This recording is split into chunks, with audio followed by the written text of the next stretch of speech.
I can't forget my ex-girlfriend. Go on your honeymoon alone. He told me that bluntly.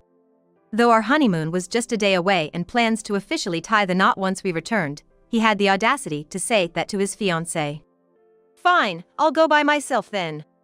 My fiancé chose his affair over me. I have no lingering feelings for him anymore. I decided I'd never come back here and set off on a solo trip. My name is Sarah Johnson. I'm just an average woman in my 20s, working freelance. Currently, I'm engaged. I've been dating my partner since college, his name being Jason Miller. Given recent circumstances, we decided not to have a wedding ceremony. To be honest, I wasn't really concerned about wearing a wedding dress or having a big ceremony. Jason didn't seem too interested either, so it didn't matter. Both parents had seen each other, and the only thing we did was buy our rings. All that was left was to submit our marriage license on our upcoming anniversary in a few months. We're currently living together in our new home as an engaged couple.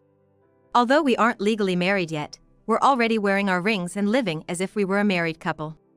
After living like this for a while, Jason suddenly suggested, "Hey, wanna go on a trip next long weekend?" At the end day of that long weekend was coincidentally the scheduled day to become officially married. We had plans to go to the city hall but hadn't thought much beyond that. You mean? It means our honeymoon. We're not having a ceremony, so we might as well take a trip, right? I was surprised since I hadn't expected Jason to suggest something like this. He usually left holiday plans and marriage procedures up to me. To be honest, I'd given up on him in that regard. We're both busy with work, and Jason isn't really into traveling. I had written off the idea of a honeymoon entirely. That sounds great. I'd love to go, I said excitedly. And just like that, our honeymoon was set in a hurry. After much discussion and considering the sudden nature of our plans, we decided to travel domestically. I'd be happy with anywhere. The mere fact that Jason suggested we take a trip together already made me so happy. You can choose wherever you want to go. But in the end, he left it up to me. At that time, I was just so thrilled I didn't mind at all. Given it was the hot summer season, I decided we'd go to Alaska. I reminded of a while back, Jason mentioned while watching TV, I've never been to Alaska. I'd love to visit. It had been some time, so he probably didn't recall saying that. But, hoping it would make him happy, I started planning our trip in detail. Looking back, that was probably the happiest time. I never imagined the heartache that would come next. A little after I began our travel preparations, Jason had a high school reunion to attend. Jason and I met during our college years. So, I hardly knew any of his high school friends. Since I knew he was going to a party where both men and women would be attending, it wasn't exactly comforting. Yet, Jason cheerfully said, "I'm gonna announce to everyone that we're getting married." He said that with a cheerful bounce in his step and headed out. I didn't want to rain on his parade, so I kept quiet and watched him go. I mean, we're practically newlyweds, his coming back home probably wouldn't be too late. Considering we're about to be officially married, his friends would surely understand he shouldn't be out too long. That's what I kept telling myself to avoid worrying too much. However, the time the reunion was supposed to end came and went, and Jason didn't come home. He said he'd be back after the main event. I called him several times out of concern but couldn't get through. I just hoped he wasn't getting too carried away. Much to my dismay, Jason didn't come home until the next morning. Sorry, we just got so caught up," he said when he woke up around noon. Honestly, I didn't mind him coming home late. But at least he could have given me a message. He always used to let me know before. I found myself getting a bit irritated. There would have been other women at the reunion. Coming home in the morning after such an event doesn't sit right with me. But mentioning every little thing would just make me seem clingy, and I didn't want that. "Hey, think a bit more next time. We're practically newlyweds." I said that and left it there. Probably he got caught up and missed the last train or something. There's nothing for me to worry about. At least, that's what I thought. But since that day, I felt something changed. Jason's behavior seemed off. Is this what they call a woman's intuition? All I noticed were minor things. Nothing concrete. But something felt amiss. He started coming home a bit later than usual. He began taking his cell phone to the restroom or when changing clothes. And he seemed distant even when I tried to strike up a conversation. Just small changes. Minor as they were, something inside me felt a warning. The Jason I knew was somehow different now. Did something happen at the reunion? That's what I started to think. But I didn't have the courage to turn my suspicions into certainty. Snooping through his phone, or confronting him directly. I was afraid to take such actions. If there was an issue, what would I do? We're about to get officially married, and if there's an issue? The thought scared me, and I couldn't muster the courage to move forward. And with those feelings, the day of our trip was gradually approaching. Jason seemed to be lost in his thoughts as usual. There were many days he didn't seem to really listen to what I said. "Hey, are you listening?" Even when I asked that, he'd reply, "Sorry, I didn't catch that. Just been worn out from work." And he wouldn't engage. We hadn't had a proper conversation in days. When he got home, he'd often just go straight to sleep. What kind of married life is this for a couple who's essentially newlyweds? I wished we could spend more time talking and being together. I was filled with unease. Could I truly enjoy our honeymoon with things being this way? Doubts clouded my mind. And then, I crossed a line I shouldn't have. It was the day Jason came home drunk from a company happy hour. He dozed off on the living room couch. From his hand, his cell phone slipped with a thud. I picked it up, intending to put it on the table. At that moment, a notification caught my eye. I hadn't intended to snoop. But by sheer chance, it caught my eye. The sender's name was Jessica. A message from a woman. I couldn't see the entire text in that split second, but I think it said something like, "Did you deceive your wife? Can't wait to see you again." The moment I saw that, I felt the blood drain from my face. See him again? Deceive? Me? A sinking feeling washed over me.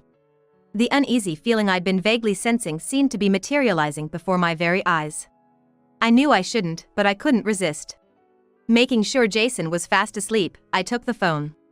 I always knew Jason didn't have a lock on his phone. I believed it was because he trusted me and had nothing to hide. Hesitantly, I checked the messages. What I saw was absolutely shocking. Today, Jason had said he was at a company happy hour, but it seemed that was a lie. In reality, he had met with a woman named Jessica. Up until a few moments ago, my fiancé had been alone with another woman. And he lied to me, saying it was a work-related outing. Won't your newlywed wife get suspicious? It's fine. Told her it's a company outing. She's pretty oblivious, she won't catch on. That's awful, being so deceitful to her. It seems they had this conversation earlier in the day. Right around the time he told me he wouldn't need dinner because of the company outing. I had believed him, thinking a work event was a valid reason. Looking back through their conversation, the earliest message was from a month ago. From the day of the high school reunion. I was surprised to see how beautiful you've become. Breaking up was a mistake. If I had stayed with Jason, I'd be the one married to him. That's how their conversation started. It seems this Jessica was Jason's ex-girlfriend. Probably someone he dated in high school. By the time I met him, they had already broken up, so their relationship should have been long over. Maybe they rekindled things after seeing each other at the reunion. We're practically newlyweds and about to have our honeymoon. This kind of betrayal at such a time is unforgivable. Holding back my anger, I calmly took screenshots of their conversation. Just saw you, but I already miss you. I care about Jessica more than my wife. I love you. Why don't you leave your wife and marry me? I can satisfy you better, can't I? While I was taking shots of such delusional exchanges as evidence, tears streamed down my face. Was I the only one who thought we were happy? I thought I was gonna spend my life with him. Was that just a fleeting dream? After capturing all the evidence, I gently placed the phone back beside my husband. One thing's for sure, my mind is made up. I'll just go with the flow. Time flew, and it was finally the night before our trip. I had everything ready for our vacation. I asked Jason, "Have you packed yet?" But Jason just looked down, staying silent. What's wrong? After my repeated questioning, he finally spoke up, looking like he'd made up his mind. I can't go on our honeymoon with Sarah. He looked straight at me, and Jason continued speaking. He had an expression that seemed like he had finally let go or become defiant. I can't forget my ex. I want you to go on the honeymoon alone. He said it right to my face. With our honeymoon set for the next day and plans to get legally married after our return, he boldly declared to his fiancée. I can't forget my ex. You should go on the honeymoon by yourself. So you're choosing your ex over me? I asked, trying to stay calm. Not expecting me to be so composed, Jason firmly said, yes. I'm not gonna travel with Sarah. Jessica is the one I care about. He spoke as if intoxicated by his own words. Like he was trying to justify his actions or play the part of a tragic love story's protagonist. Listening to him, my decision became more solid. All right. I'll go alone then. I responded, getting up and heading towards our bedroom. Before closing the door, I don't want to see your face. Why don't you go to Jessica's place? Don't come back here till I leave for the trip. I said that. He replied, got it. I won't be coming back tonight. He left the house, calling someone. Probably Jessica, that woman he's cheating with. They're probably having a great night from now. That woman must be looking pretty smug right now. If she wants a cheater, I'll let her have. I'm over it. Left alone at home, I started preparing for my trip tomorrow. The next day, I was on a plane. Heading solo to Alaska. I had torn up the extra ticket which was written Jason's name when I left the house. He probably won't be coming home tonight. He's at his lover's place after all. I suppose if he does reach out, it'd be after he's home. With those thoughts, I arrived in Alaska. By the time I got there, it was beginning to get dark. Took longer than I thought. Might as well treat myself to a nice seafood dinner, local to Alaska. After a while, my phone rang. Of course, it was Jason. Probably returned from his lover's place. After checking out the situation at home, he called me. I kinda had an idea what this was about, but I might as well pick up. Hello? Hey! Where the hell are you? He yelled right off the bat. The volume of his voice caught me off guard, and I instinctively pulled the phone away from my ear. Loud much. I'm in Alaska, where you told me to go, right? I replied with a sigh. Why? Well, you're the one who did let me go on the honeymoon alone, didn't you? That's not the point. Even over the phone, it was clear. Jason was clearly panicking. I could tell from the tone of his voice. What the hell were you thinking? Why is the house empty? Before I left for Alaska, I had tidied up my personal affairs. Modern moving companies are pretty darn efficient. Maybe it's tailored to folks who need to get out in a jiffy. Apparently, they can handle same-day moves. Well, I'd been researching this for a while and had already chosen a company. You mean I moved? Isn't it obvious? Why'd you take all the furniture? We were living there together, this doesn't make any sense. We lived there together, but all the furniture was mine. What are you talking about? Most of the things in that house were purchased when I was living on my own. There were some newer items, but I paid for all of them. Jason always said he'd pay me back later, but never did. So, without a doubt, that furniture is mine. He has no say in what I do with it. And what's this about moving? Why all of a sudden? Did he think, after his affair, that I would stay in that house for any longer? If so, that's some naive thinking on his part.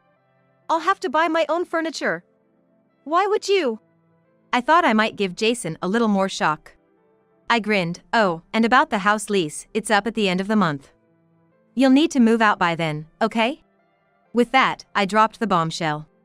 It's almost the end of the month now. Only a few days left till the contract ends. What? You canceled the lease without telling me. What the hell? Well, the lease was in my name. When we were settling the house lease, Jason pushed all the hassle onto me. It's a pain with the names and all. Just put it in Sarah's name. You handle everything. That's what he told me, so I signed the lease under my name. At first, we split the rent, but lately, he hasn't been contributing much, leaving me to cover it all. Yeah, but where the hell am I gonna live starting next month? I don't know. Why don't you go back to your parents' house? Come on. I can't just go back, you know that. Jason's parents are incredibly strict folks. They're the kind of people who'd never tolerate cheating. They wouldn't even acknowledge us living together until we had an official engagement. What would happen if those strict parents found out about the affair and he got kicked out of the house? I can easily imagine how that would play out. You know, if my folks find out, I'm toast. Just come back home for now. Having an affair and expecting such a sweet deal is pretty audacious. Does he think I'll just forgive and come back? There's no way I'm coming back.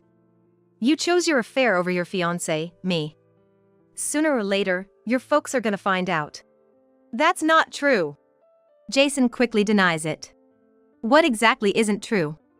I did say I wasn't going on a trip with Sarah, but I never said I wasn't gonna marry you. I still plan on marrying Sarah. I can't have you disappearing on me. He's spouting some outrageous nonsense. He openly cheats, yet expects to go ahead with our marriage plans. There's no way that's happening. Once you cheat, marriage is off the table. Remember when you said you couldn't forget your ex, how she meant a lot to you? I did say that. But that's one thing, and this is another. I can't forget Jessica, she's important to me. But I'm gonna marry Sarah. His logic is all over the place. Seems like he wants me to accept his affair and still go ahead with the marriage.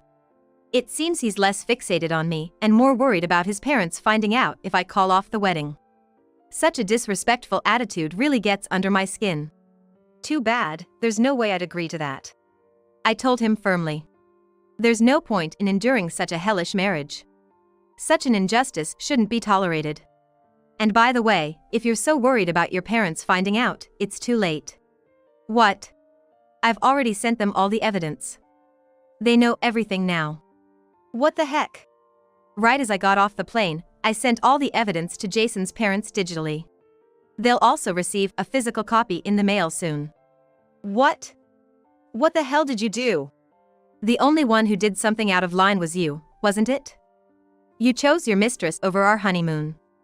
I have no intentions of marrying someone like that. I said that and hung up the phone. Jason kept trying to contact me persistently, but I ignored every single one. I informed his parents about breaking off the engagement and asked them not to contact me, then blocked their numbers. Looking back, I'm glad we hadn't planned a wedding yet. Thinking about cancellation fees and all gives me the chills. Thankfully, we hadn't officially registered the marriage yet, so there's no paperwork or anything to deal with. I guess I should just be grateful that this all came out before the paperwork was finalized. If Jason would have truly changed his ways once we were married. I had hoped for a moment. But it was clear that his heart had completely drifted away, and getting back together would probably be impossible. So, I decided to settle everything and break away from Jason. Luckily, my job allows me to work from anywhere since I'm a freelancer. It's a huge perk being able to be on the move so easily. Once this solo trip to Alaska is over, I'm planning to head back to my parents' place. I do intend to live alone again once I've settled down. Finding a new place in just these few days would have been impossible. For now, I'm just gonna enjoy Alaska and forget everything. Turns out, Jason got a serious earful from his parents later on. His parents seemed to have really liked me, and they probably couldn't forgive him for betraying and cheating on me. He apparently tried to introduce Jessica to them as his new girlfriend, but they turned her away right at the door. They surely wouldn't accept her. To make matters worse, they even found out that he was trying to rush our marriage just so they wouldn't get mad at him. Telling them that Jessica was his new fiancée in such a vague situation probably only made his parents angrier. From what I've heard, Jason's parents have disowned him and he's basically been cast out. Losing his home and his family, it's quite the mess he's in. Well, considering we weren't married yet, I hope he'd be grateful that I didn't ask for a refund of the house lease or anything like that. After all, had I felt like it, I could have made such demands. But I knew even without doing that, his life would become pretty tough. Jason, to be honest, doesn't make that great of a salary. It's probably a bit below average for his age group. Compared to mine, it's about half. Of course, I never told Jason that because I didn't want to hurt his pride. That's why, even if Jason didn't pay the rent or chip in for living expenses, we managed. That was all thanks to my earnings. But what about Jason now? Suddenly kicked out without any furniture or appliances. Now he's gonna start living on his own, renting a place, and buying all the household appliances. After doing all that, I wonder how much money he'll have left. Seems like he's actually struggling to get by month to month. He probably rented a place close to his work, somewhere similar to before. That area has high rent. Buying all the appliances will cost a lot, and if he continues to eat out, he'll run out of money in no time. Moreover, he can't rely on my income anymore, so his earnings are less than half. His bank balance will hit rock bottom in no time. The reason he could afford dates and hotel stays was because of me. He probably realizes that now. And can a broke guy like him keep an affair going on for long? As expected, Jessica, his affair partner, quickly dumped Jason. She seems to be getting along with a new guy now. So, he lost his fiancée, his family home, his place, and even his affair partner. Even if Jason regrets everything now, there's no turning back. Even without me asking for the repayment, he's bound to lead a difficult life. He's been disowned, so he can't rely on his family. He's truly in a tight spot. As for me, I'm living comfortably at my parents' place. Going about my usual work routine, while looking for a new home and thinking about my new life. When they heard about the broken engagement, my parents were initially shocked. But after hearing the details, they came around and understood. They probably thought it was a good thing that we hadn't legally tied the knot yet. Even mutual friends were very surprised. Well, for me, it's already become something I can laugh about, so I have no intention of hiding it. Probably, rumors will spread, and Jason's social circle will shrink. I expect he'll become estranged from the friends he made during college too. After a solo trip to a place like Alaska, I've become hooked on traveling alone. Now I'm planning to maybe head somewhere down south next. Although I've gone through the uncommon experience of breaking off an engagement, I can't mope around forever. Life's too short after all. I gotta make the most out of it and enjoy it to the fullest. With that in mind, I'm living every day to the fullest, both at work and in my personal life.